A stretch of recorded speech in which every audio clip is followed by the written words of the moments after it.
Ever since I started playing games, I've always kind of wanted to make them, but I'm not very good at coding and my art skills are somewhat questionable. So this series aims to answer the question, how easy can AI really make solo game development? So after 3 months of AI game development, here's the results. I can show you now how I went from this to this with zero art budget. Although I did spend about $40 on Claude code and another $15 on Copilot. If you tried using Gemini or GPT for image generation, you probably noticed you hardly get any generations before the model locks you out. So I switched over to comfyUI. I show the full setup in devlog 1, so head over and watch that if you want to set it up for yourself. If you click on templates, you'll be able to see a whole bunch of different ones, but it's important to keep in mind what your hardware can actually handle. So for me, I've gone with a lighter weight model WAN 2.2, and I'm using the first last template, which takes the first frame and the last frame as inputs. And then the model just tries to generate all of the frames in between, and you can specify how many frames you want it to generate. I would recommend using a lower number at first just to figure out what your hardware can actually take. Because unlike your Claudes and your Geminis and your GPTs, this is all happening locally on your own computer.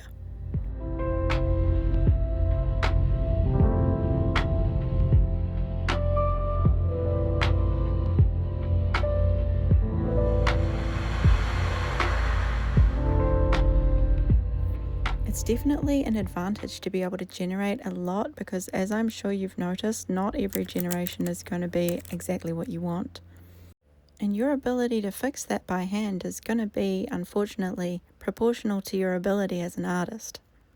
If you do have some good abilities as an artist, I highly recommend using your own drawings as seeds for the AI to generate on.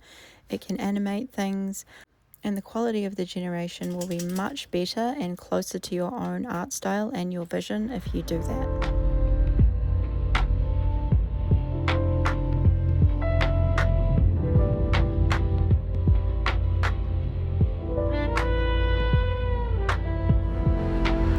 Now we need to talk about the things that AI kind of fails at. I tried generating overlay art in comfyUI, but it was absolute garbage. This might not be the case for you if you have better hardware than I have, but for me, my hardware couldn't handle generating above a certain image size, so I had to go back to the drawing board. The technique that I found to be the most successful: launch your game, take a screenshot of the correct size, import it into Clip Studio or whichever image manipulation software you happen to prefer. Sketch a rough seed image, which is basically just the dimensional kind of outline of what you want, and then get GPT and Gemini to generate something based on that seed. Most likely you will need to edit these generations. You won't be able to use them raw because at the moment Gemini can't really do alpha layers, so it might pretend like there's an alpha layer, but it won't actually be a real one. GPT can do alpha layers, but the art is still very kind of AI looking in some way. So you're going to want to make a composite of your own artwork, and whichever generations are kind of okay.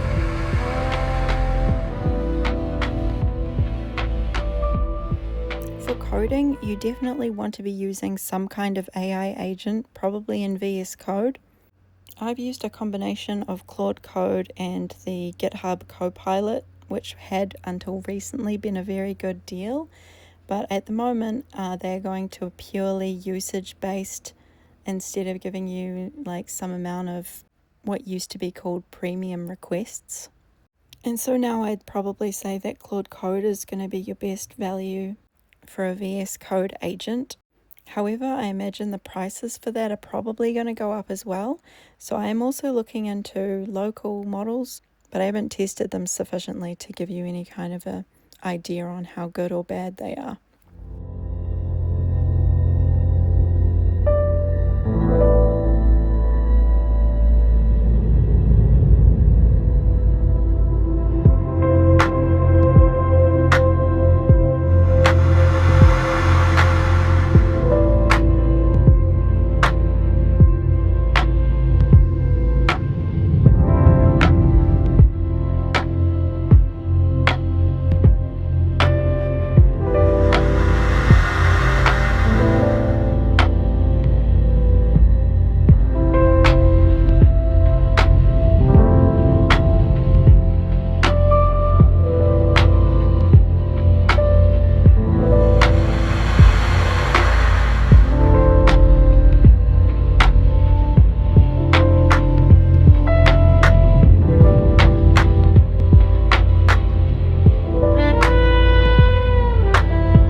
In 3 months, we managed to go from absolutely nothing but an idea for a match 3 game to we have 2 biomes, 6 levels, and animations and all the good stuff.